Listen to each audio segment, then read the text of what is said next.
Between the Tigris and Euphrates rivers, the Sumerians built the world's first cities.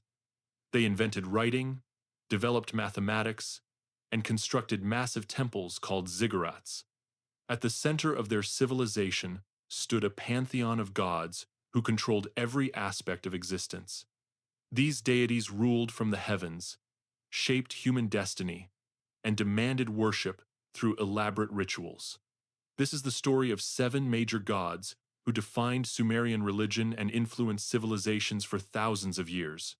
An, the sky god, ruled as the supreme deity of the Sumerian pantheon.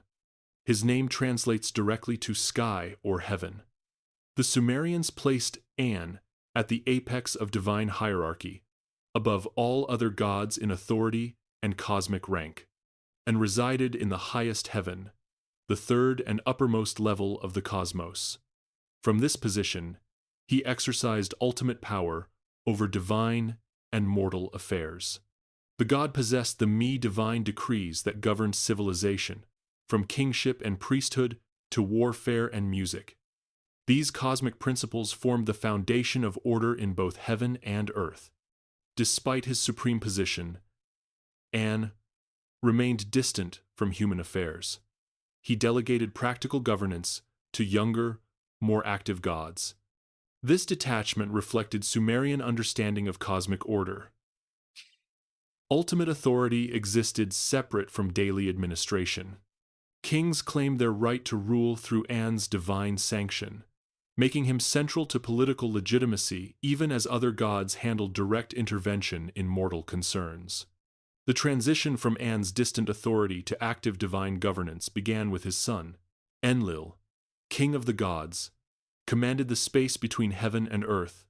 As god of air, wind, and storms, Enlil controlled the atmosphere where humans lived and crops grew. The Sumerians recognized him as the active ruler who executed divine will on earth, and granted Enlil the Tablet of Destinies, an artifact that gave him authority to decree the fates of gods and mortals. With this power, Enlil determined harvests, appointed kings, and unleashed destruction when he deemed it necessary. His word became cosmic law. Enlil's character combined creative and destructive forces. He separated heaven from earth at creation, making space for human civilization. He taught humanity, agriculture, and urban organization. Yet myths also record his rage. When human noise disturbed his rest, Enlil sent the Great Flood to eliminate mankind. Only the intervention of Enki saved humanity from total annihilation. This flood narrative reveals tension within the divine council. Enlil represented strict divine authority and order, while another god championed humanity's survival through cunning and compassion. Enki, god of water and wisdom, governed the freshwater realm, called the Abzu, located beneath the earth. As god of crafts and magic, Enki provided the practical knowledge humans needed to survive and flourish. The Sumerians credited him with creating civilization's essential arts. Enki crafted humanity from clay and blood. He taught people irrigation, agriculture, metalworking, and construction. His gifts extended beyond physical skills. He instructed scribes in writing and priests in ritual. Every advancement in Sumerian technology and culture bore his influence. In the flood narrative, Enki defied Enlil's decree. He warned the human Zeusudra to build a boat and preserve life. This act of rebellion revealed Enki's character. He prioritized human welfare over divine authority. His cunning saved civilization from extinction. Enki also resolved disputes among gods through clever solutions rather than force. When the goddess Nanna sought power, Enki granted her the me, after she intoxicated him with beer. A story that shows both his wisdom and his vulnerabilities. His myths present a deity engaged with creation through intelligence and craft. While Enki worked beneath the earth and Enlil ruled the air, another god traveled the sky daily, bringing law with his light. Utu, the sun god, drove the sun across the sky each day. His journey from the eastern mountains to the western horizon brought light to the world and allowed civilization to function. The Sumerians saw Utu's daily passage as both physical phenomenon and cosmic duty. Light revealed truth. This principle made Utu the god of justice and divine law. He saw everything under the sun. No crime escaped his notice. No lie remained hidden. Judges invoked his name when rendering verdicts. Legal contracts appealed to Utu as witness and enforcer. Myths show Utu as a stern but fair judge. He aided heroes who acted with righteousness, like Gilgamesh in his quest. Yet he punished those who violated cosmic law, regardless of their status. His justice applied equally to gods and mortals. Utu's twin sister, the goddess Nanna, relied on his support in her descents to the underworld and her battles for power. This sibling relationship connected justice to other cosmic forces, showing how divine domains interlocked in Sumerian theology. As Utu governed the day, another celestial deity ruled the night through cycles that measured time itself. Nanna, the moon god also called Sin, controlled the moon and its phases.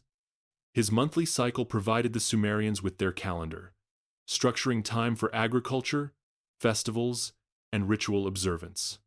Society organized itself around Nanna's celestial movements. The waxing and waning moon demonstrated cycles of growth, fullness, decline, and renewal. These phases influenced planting and harvest schedules. Priests tracked Nanna's movements to determine auspicious dates for religious ceremonies and political decisions. Nanna's mythology portrayed him as a mature, wise deity.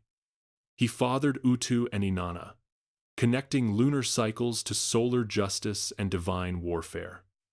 His measured progression across the sky contrasted with more volatile gods, reflecting stability and predictable order. Monthly offerings and prayers maintained Nanna's goodwill. Eclipses, when his light disappeared, caused extreme anxiety. Priests performed emergency rituals during these events, believing celestial disruption threatened cosmic balance and earthly stability. While Nanna represented celestial order and measured time, forces of chaos and destruction also required divine governance. Nergal, god of war and death, commanded warfare, plague, and the underworld. The Sumerians recognized Nergal as ruler of the underworld, alongside the goddess Ereshkigal. His domain encompassed the darker aspects of existence, violence, disease, and mortality. Initially associated with scorching heat and pestilence, Nergal brought destruction that swept through populations like wildfire. Cities fell to his influence through epidemic disease and military defeat. Soldiers invoked his name before battle, seeking his power to overwhelm enemies. Myth recounts how Nergal descended to the underworld and claimed rulership through force and marriage to Ereshkigal. This story explained his dual nature, a god who moved between the world of the living and the realm of the dead, bringing death's touch to the surface while organizing the afterlife below. Nergal's worship acknowledged uncomfortable truths. War shaped civilization, disease culled populations, and death came to all. By honoring him, the Sumerians attempted to ritualize these forces, bringing them under religious structure rather than experiencing them as pure chaos. Another warrior god served different functions, protecting cities and farmland through military might directed toward order. Ninurta, the warrior god, embodied heroic warfare and agricultural prosperity. Unlike Nergal, whose violence brought chaos, Ninurta's military power protected cosmic order. He defended civilization against monsters and enemies that threatened stability. Myths cast Ninurta as champion of the gods.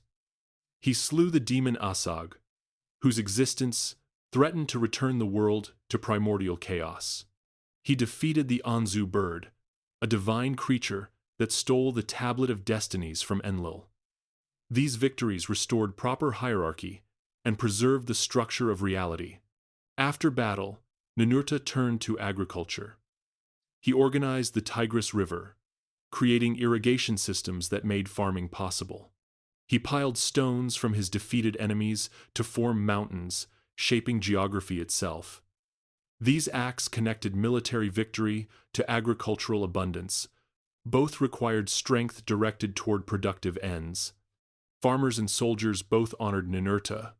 His dual association with warfare and agriculture made him essential to Sumerian civilization, which depended equally on defending its cities and feeding its population through controlled irrigation. The gods required service through temple offerings, rituals, and moral behavior. In return, they maintained cosmic order and allowed civilization to flourish between the two rivers.